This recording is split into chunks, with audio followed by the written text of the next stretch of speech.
बंद मुट्ठी लाख की, खुली तो प्यार खाक की। पुरानी कहावत है, लेकिन महाराष्ट्र के मचे सियासी घमासान के लिए उपयुक्त है। नमस्ते हिंदुस्तान, कैसे हैं आप लोग। अब बात करेंगे उद्धव ठाकरे जब सरेंडर के पोजीशन में आ गए हैं। उनके दफ्तर में बाला साहब की फोटो लग गई है, शायद पहले भी होगी, लेकिन अब वहां है जहां कैमरे की नजर आसानी से पहुंच जाए। कैमरे के सामने अब भगवा झंडा भी दिखने लगा है। संजय राउत अब उन्हें उद्धव बाला साहब ठाकरे कह के पुकारने भी लगे हैं। लेकिन जो आज हो रहा है वो तो होना ही था।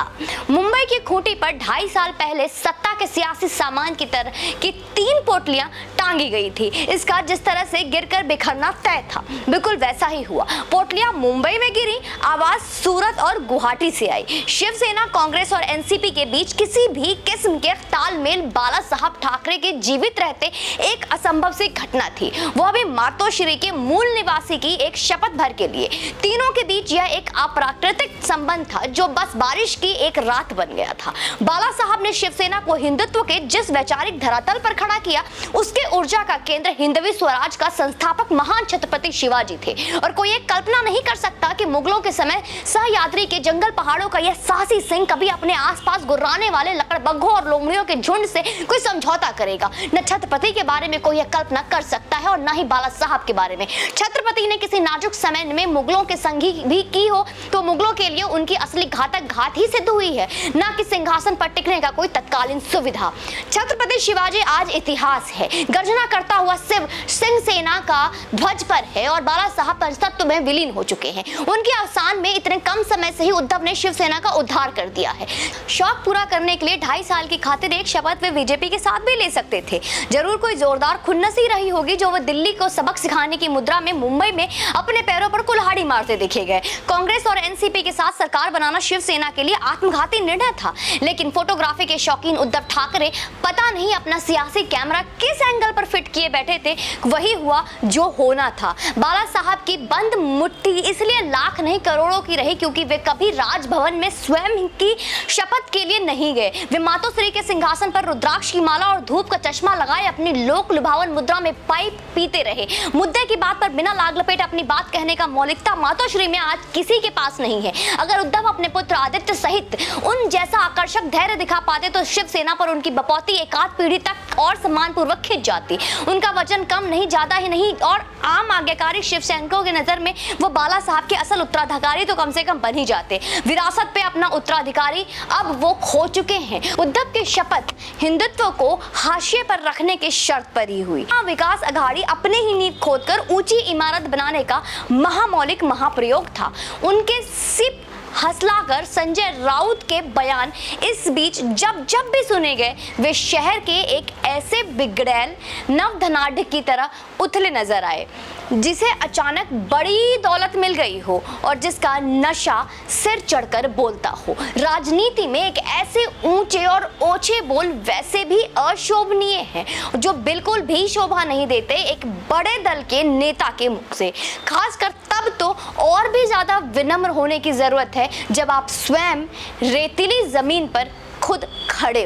दांत और नाखून दिखाने के नहीं होते, यदा कदा उन्हें चमकाना भी पड़ता है। बाला साहब ठाकरे के रहते उनके बेखौफ विचार सामना में छपते रहते थे और शिवसेना के इस लोकप्रिय मुखपत्र का पाठक वर्ग मुंबई के बाहर पूरे महाराष्ट्र में भी नहीं होगा, मगर ठाकरे ने क्या कहा यह सामना के क्रेडिट लाइन के साथ देश के हर भाषा में अखबार की बड़ी खबर होती थी। अब शिवसेना का सामना पहली बार स्वयं से हुआ है। शिवसेना का मुख्यालय में दहाड़ते हुए सिंह का प्रतीक पहली बार शर्मिंदगी का सामना कर रहा है और उसे इस नौबत में लाने का श्रेय रथ पर विराजमान प्रमुख योद्धा को चला गया। मुंबई में मातोश्री से लेकर दिल्ली में जनपद और लखनऊ तक देखिए, युवराजों के हाथों में सियासी साम्राज्य कहीं सुरक्षित नहीं बचे हैं। सोशल मीडिया पर चल रहा है कि शिवसेना के 40 विधायक अगवा नहीं हुए हैं, वे वापस भगवा हुए हैं। शिवसेना का सेकुलर संस्करण बिना दांत और बिना नाखून वाले लाचार सिंह जैसा था जो लकड़बग्घों और लोमड़ियों का टेका लेकर जंगल में राज के वहम में बस दुम दबाकर बैठ गया था। सर्कस 2.5 साल चला, दर्शक तो बस इस घड़ी का इंतजार ही कर रहे थे।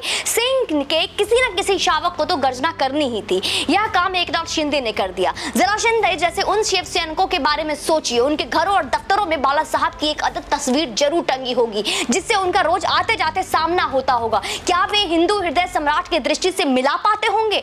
अगर बाला साहब के जीवित रहते हुए उद्धव ने ऐसा किया होता तो क्या वे व्हील चेयर पर मातोश्री के बालकनी में राज ठाकरे के हाथ अपने हाथ में ऊपर करते हुए दिखाई देते? यह निश्चित है कि उत्तराधिकारी के अपने निर्णय पर वे पुनर्विचार अवश्य करते। सच मायने में राज ठाकरे ही उनके वैचारिक विरासत के योग्य उत्तराधिकारी हैं। उनकी ऊर्जा का सही उपयोग नहीं हो पाया और ऊर्जा विहीन उद्धव ने 50 साल की पूंजी को सेकुलर अवसरवादियों के झुंड में बैठकर लुटा दिया। हम नहीं जानते कि हाल में ही हनुमान चालीसा की ताजा गूंज में हिंदुत्व की ध्वजा थामे दिखाई दिए राज साहब ठाकरे सूरत और गुवाहाटी से उड़कर आ रही हेडलाइंस को पढ़ते हुए महाराष्ट्र की राजनीतिक विरासत पर स्वयं को आने वाले कल में कहां देखते होंगे।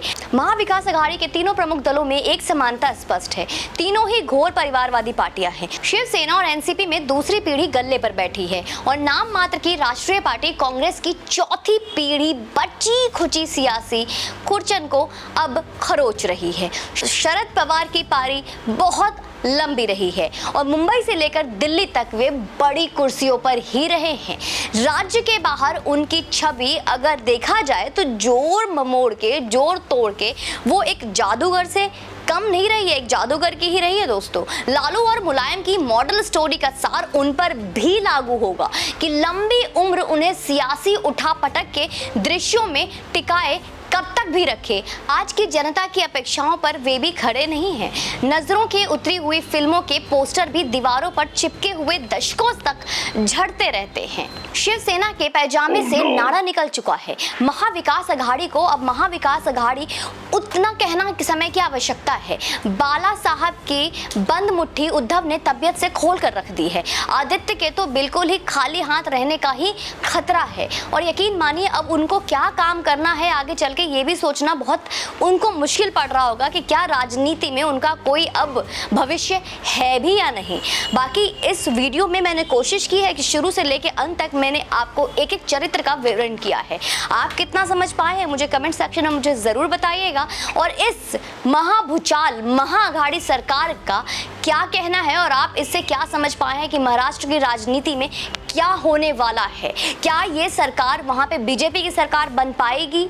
सवाल दूसरा कि क्या एकनाथ शिंदे शिवसेना में ही शामिल होकर अपनी खुद की सरकार बहुमत से बनाएंगे या सब कुछ पहले की तरह हो जाएगा? क्या एक बार फिर से शिवसेना के उद्धव ठाकरे के सामने सबको हार माननी पड़ेगी? आपको क्या लगता है कमेंट सेक्शन में अपना सुझाव जरूर दीजिएगा। चैनल पे यूं ही बने रहें। जय हिंद, वंदे मातरम।